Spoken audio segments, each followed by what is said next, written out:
There's an article out today about how they're going to set up the Rays schedule being outside in this ballpark. And basically they're going to load all the Rays home games into the early part and later part of the season because in July and August you can't play baseball in Tampa.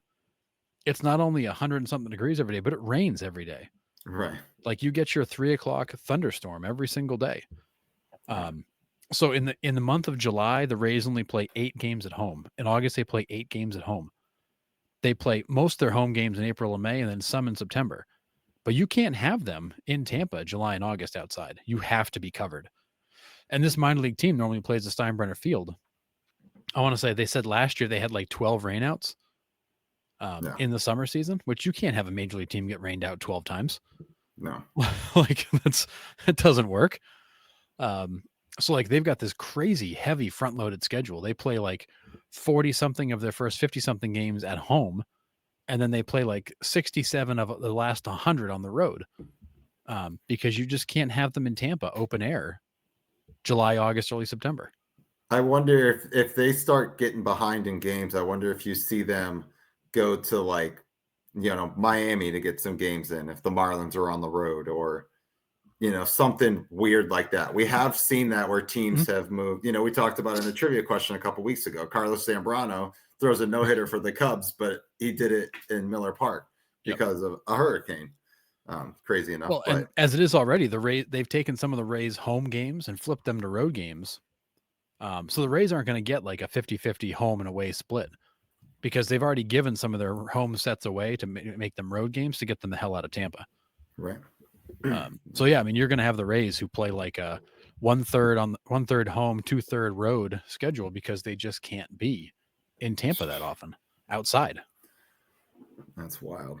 It's why the Marlins play in a dome. It's why in a retractable roof. It's why the Rays have a dome. It's why the Rangers have a dome. It's why Houston has it or a retractable roof. It's why Houston has a retractable roof. Like these very southern states, it's too bloody hot in July and August for these guys to be Yeah. playing.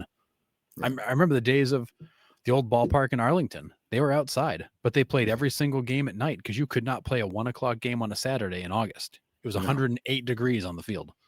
Yeah. It On a was, cool night. yeah. I mean, there were games. It was 120 plus degrees in the field at 1 o'clock. You just can't do that. Yeah. Wow. Yeah, just right, Joshua. Toronto had to play in Buffalo because of COVID. They couldn't go back to Canada. That's right. Right. Forgot about Yeah, that team. They yeah, traveled too. yeah. They were playing games in Buffalo because Canada wouldn't let them back in because of the COVID restrictions. Like, Yeah.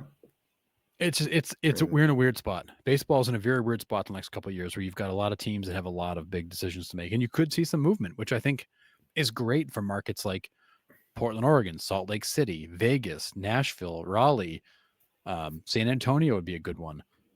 That want baseball. Yeah. There might be a chance to snag one of these teams and lure them away.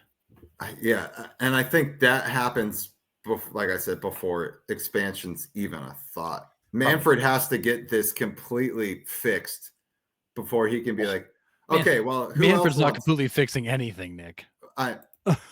You're right. You're completely right. He's going to But, duct tape it and keep moving it. well, and then get credit for fixing the game like another commissioner before him.